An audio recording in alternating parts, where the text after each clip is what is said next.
Are you listening? Damn.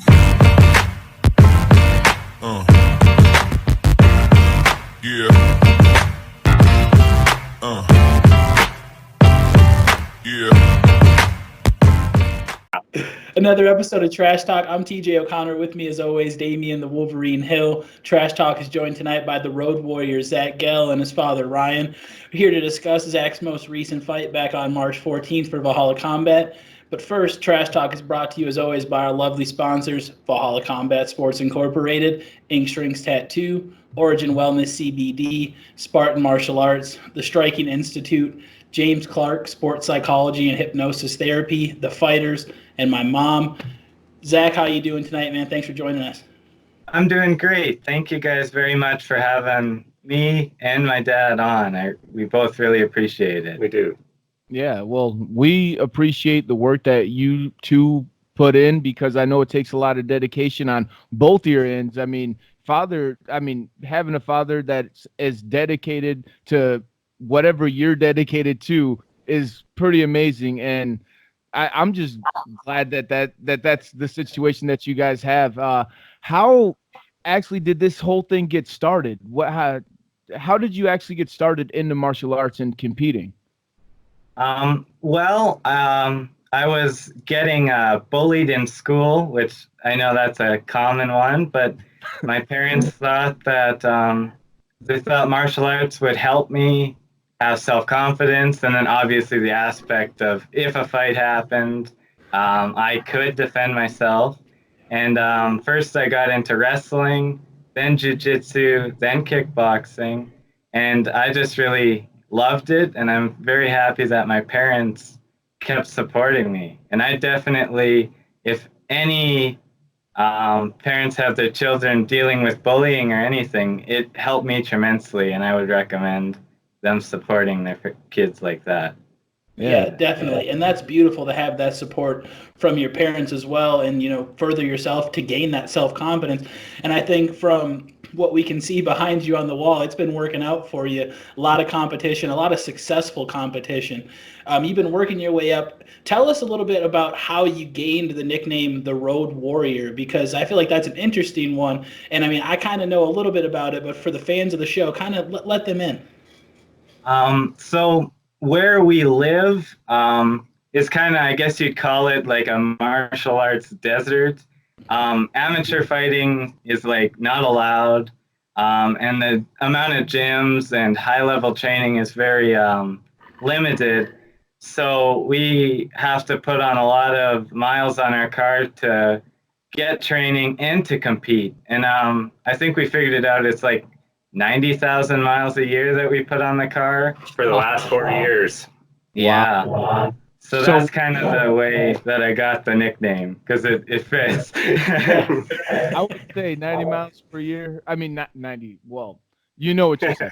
Anyway, Ryan, when your son started to say that he wanted to actually compete and fight and do jiu-jitsu and travel all over, you're obviously in major support right now, but what was the first feeling of when he first wanted to start the live competition as in fighting?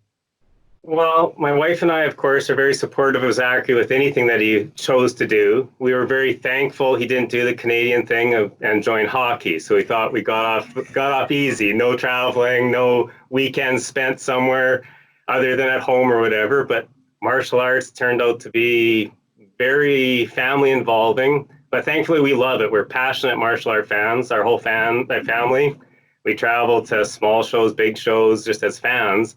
So when Zachary decided, after training a little bit, he started when he was 13, and Zachary is not a natural athlete, to say the least.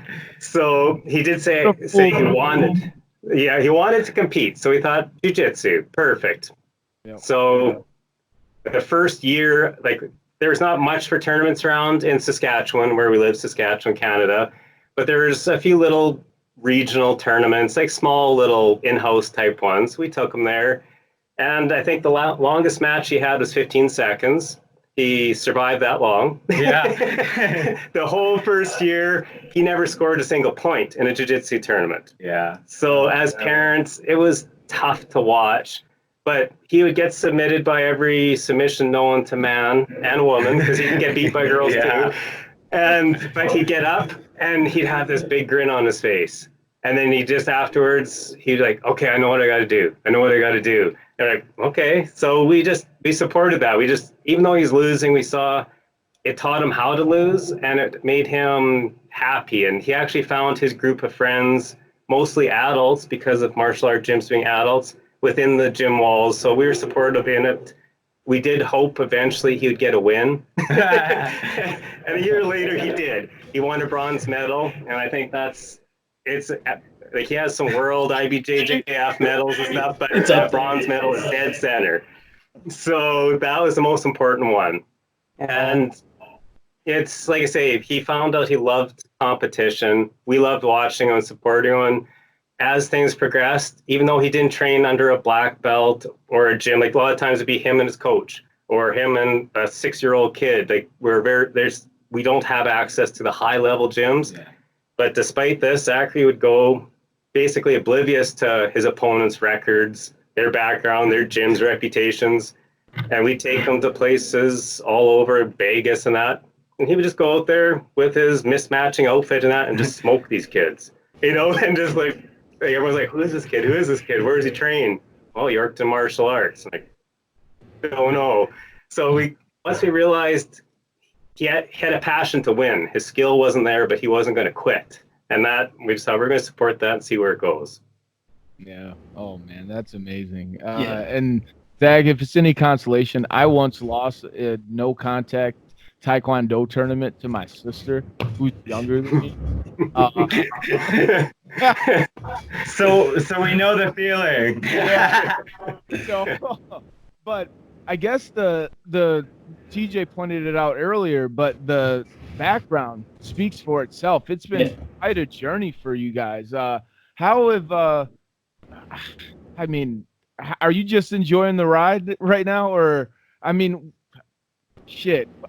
I don't know how I want to phrase this question. It's one of those ones where it's like I know how I feel about it, but I don't know how to express it in words. But I'm gonna try to do my best. But how has the journey been? If you could express it into words a whole lot better than me, hopefully.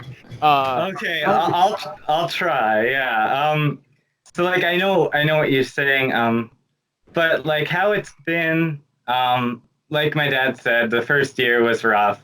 But when you get that first win, it's like a carrot to chase, because the feeling of winning, like a physical one-on-one, like someone your same size, same skill level, all that, and you beat them, and it's because of you, like you put in the work and you beat them. It's just a feeling that you can't get anywhere else, and you keep chasing it. And like I truly love the whole everything, training, competing, the nerves of it all. And like, it's just, when you get into it, it's like a lifestyle, and it just feels like I'm supposed to be fighting, which is awesome. I found what I was looking for, Yeah. Oh, definitely. And I agree. Clearly, you're supposed to be fighting. The evolution has spoken for itself. And you mentioned the jumps you've made as far as competing. Started out with wrestling, then to jiu-jitsu, then to kickboxing. At what point into your grappling career did you go to your parents, who, like we said, are your support staff, and say, you know what, I want to start striking?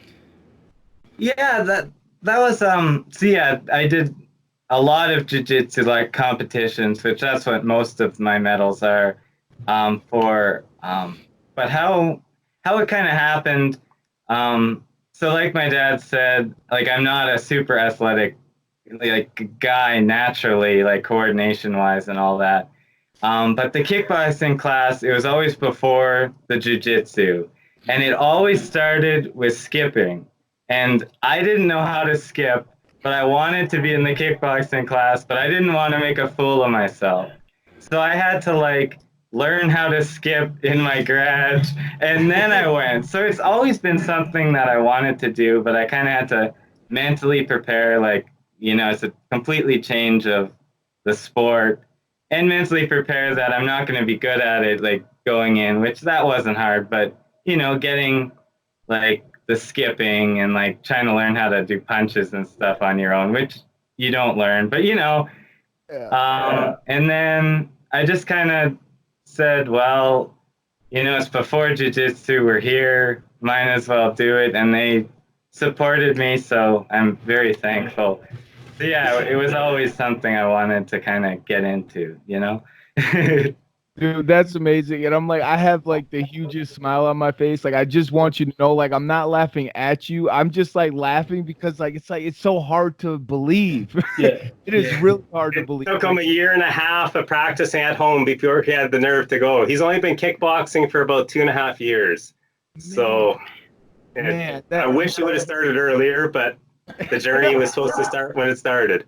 Yeah. I feel like there's like a higher power working. I don't know, like I'm not like a super religious guy or anything, but I'm spiritual. No, but like I believe like there's like a higher power that kind of like directs you in the path that you should go, and like not everybody takes the opportunity when it's in front of them, and I feel like you have, and you have a great support system behind you, your dad and your mom, which is amazing. And I guess the travel that actually, before I get into the travel question, I want to get back to the fight. Okay. Because this is supposed to be half of a post-fight interview, also. Yeah. But anyway, you and your opponent, this was a rematch, and the first fight, I thought it couldn't get any better, and now you came into this fight, and the main event of this fight, and deservingly so, of the first performance that both of you put on, and you guys went out there and actually were able to top the performances that you had both. I feel like both of you guys improved a lot. How are you feeling about your performance? And I mean, has it soaked in yet? Having 2 wins over the same guy.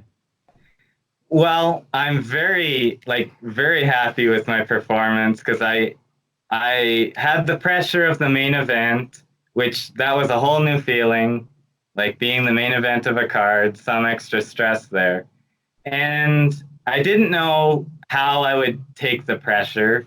And I definitely feel like I took the pressure and like rose above and like really used it to my advantage. And like you said, the first fight was really good. And I felt like I really got, like, I showed that I was the better fighter that night. And I was honestly surprised that he wanted another rematch. But I said, well, I won once, I'm going to win again. That was my thinking, and I did. So I'm just very happy all in all that everything worked perfect, and with the virus and everything else, that it all worked out. Yeah. Okay. So I guess now that leads up to the travel question.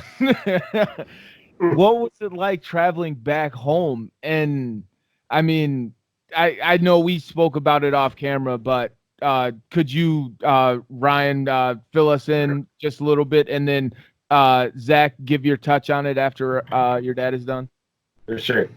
Yeah, well, of course, going into this fight, we knew there was this virus stuff going around, and of course, no one knew it was going to go for what it is today. And there was another gym from Saskatchewan. The first time they were going to attend the Valhalla event as well. They had a couple fighters on there, and we're close to that gym. Zach has competed against some of their people, and we've become friends. And they texted me right before, and they said, "We aren't going. We're scared of the borders being closed." And to be honest with you, that didn't even cross our mind. My wife Delphine and I were like, Zach has trained 2 months hard, like really hard. Zach trains religiously 5 days a week, and he would do 7, but we make him take 2 days off. But he trained really, really hard for this fight. He actually spent a good amount of time over at Reykjavik training there with the striking coaches, and he was looking phenomenal. He really was. And we're like, you know what? We aren't yanking this out from underneath this kid. We're going to let him go and just see what happens. It was a roll of the dice, really. And Zach had a beautiful performance. We got to meet people again, and we're kind of establishing some friends now with Valhalla and the fans themselves, which is amazing. So it's becoming a home gym almost, which is nice. And after the fight, went out. He wanted Buffalo Wild Wings, so we went out there for his celebration, and we were cruising the internet, and we're like, oh, the borders might close. So we got up bright and early that morning and just gave her for the border. We got across, and we did have a plan B. We thought, well, if we get stuck, at least we're a family. We're gonna head to Vegas. Never thought Vegas would close, So thankfully, we got across the border and it closed the very next day. So, but having said that, as soon as we crossed the border, if we were in the United States, our country quarantined us for 14 days. So we've been locked in our house. We can't go out. We can't work for 14 days. We got sprung today. So I actually went and put gas in the vehicle. So that was my first excitement. Yeah. Well, congratulations. Yeah. I mean, wow, that's crazy. Ryan, Zach, sorry. How did you feel after, I guess just having another Fight of the Night performance and having to be in the middle of celebrating that, have to worry about crossing the border and getting home? Yeah, because as you guys know, going into a fight, that's all you're thinking about is the fight and what you're gonna do. So the virus stuff wasn't even in my head, thinking about that. And then after the fight, it was oh, I won, that's awesome. But after it kind of sinks in, oh geez, Dad said, they might actually close. It did add some excitement or stress or whatever to the end of the vacation or journey or whatever. But I can safely say that the only thing I caught was that spinning back fist in the last round, right to the top of the head. No coronas. That was the perfect line, and it doesn't matter, you come through, and like you said, it was a risk to take the trip. Obviously, the reward paid off. It was a spectacular performance. Rightfully, like you said, Damien, it was the fight of the night, main event, and you got home at enough time, and I believe it was Vin Diesel in Fast and the Furious that said, it doesn't matter if you win by an inch or a mile, winning's winning. So sliding into the border, getting home, that's great to hear. All in all, obviously everything's on shutdown right now, but if you're thinking, what's next for you, Zach? Are you looking here? Inevitably, is MMA going to be the goal? Are you looking to compete in some more kickboxing matches, stick with grappling? What's next long-term for you, being so young and, as the wall says, so accomplished? And Ryan, how far are you willing to travel? So yes, in the future, my inevitable goal is MMA, and I want to see how far I can go with that. But yes, I have a need for more kickboxing. Like my dad said, I've only been doing it for 2.5 years. So yeah, my next goal is more kickboxing matches, and I do have one scheduled for the card coming up at Valhalla with Jeremiah, a very high level guy. So yeah, I'm very excited for that. Yeah, that's going to be a good one, and we're going to have you back on to speak about that. And I guess it was a joking question because I know you're willing to travel the world for your son. But man, when I don't even really have a question, dude. I hope you feel the passion that I just want to express to you right now. This is really amazing that you do what you do for your son. Well, I appreciate that. Like I say, it's not just me. I'm in Zach's corner. I've been in his corner for over 300 times, watching him face the scariest local dude wherever it may be. But it's a team effort with my wife and I. We sacrifice financially with our time and that, but as a parent, we just saw it as our duty. I guess it's over and above, perhaps, that will, for instance, not too long ago, we researched online and we drove from our house, drove 21 hours straight, hopped out of the car. He competed in an EBI jiu-jitsu tournament in Little Rock, Arkansas. Hopped back in the car. We drove to New Orleans. We won that tournament. Went to New Orleans, won that tournament, drove to Vegas, and he went and did the Naga Western Naga, Finals, won that, and then we actually rested for a while in Vegas. But we understand he's only young once, and it is a young man's game. And as long as his bold body holds up and his desire to compete, we're there. We're just proud of him. He's been an amazing kid, and we'll do whatever it takes. I don't want him to be old and sore like me and wonder what if. At least he'll know I had that chance. If I made it, great. If I didn't, at least I knew I tried, and that's what we want. Man, that's amazing. And I'm like, I hope your wife doesn't take my compliments towards you as an insult, Oh, no, or that I'm overshadowing her, because like I know she puts in a lot of, she's there too. Absolutely. I mean, oh my God, I'm really sorry. I wasn't even thinking No, about. no. I'm always the face because I'm in his corner. That's true. But she's always front row center, and yeah, that's a team effort. Yeah, for sure. Up with you two crazy motherfuckers now.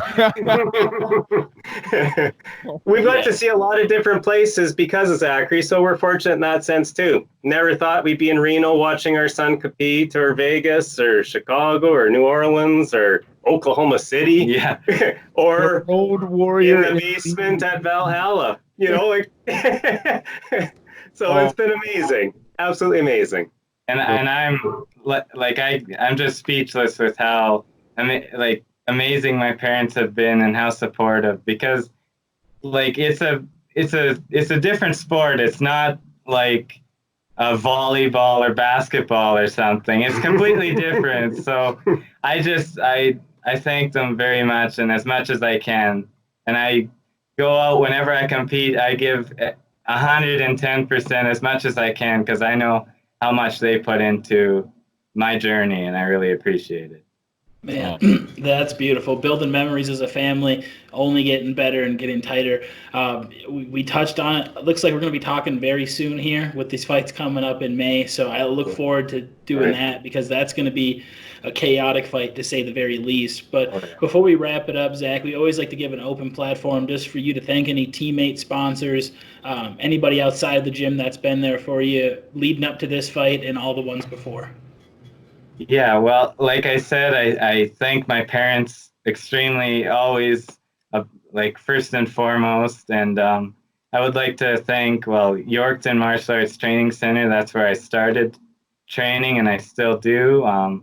No Judges Needed, which have sponsored me for, I think, 3 years, right? Mm-hmm. 3 years, and they sponsor UFC level athletes. And like, it's very an honor for them to sponsor me. And Siam is where I train Muay Thai and Anytime Fitness in town in Esterhazy here. They sponsor me. I thank everyone that has sponsored me, and all my training partners that have trained with me, and my coaches, and all my fans also that follow me on Instagram, that the Road Warrior 1. Yeah. So yeah, I just thank everyone. It's a journey, and I thank everyone for coming along with me on it. And thank you guys for having me. Well, man, we're just doing our part. We're here for the fighters, for fighters, by fighters, and we appreciate you guys. Yes. Yeah. Well, we appreciate the performances that you have put on, and allowing him to put those performances on for us. So we're definitely going to have to do this again, and we're definitely going to have your wife make an appearance, hopefully. For sure. Yes. And man, I can't wait to see what's next for you, and hopefully everything goes according to plan. Yes. And we're all good in the future, and we're looking back on this laughing. And TJ, you want to give us the final wrap up? Oh yeah, like you said, hopefully we blow past this and I'll laugh about the COVID-19. But for now, like this video, subscribe to Trash Talk with Damian and TJ, and most importantly, rule number 1, subject A, line numero uno, don't be a hoe. Night, guys. See ya. Thank you. Yeah,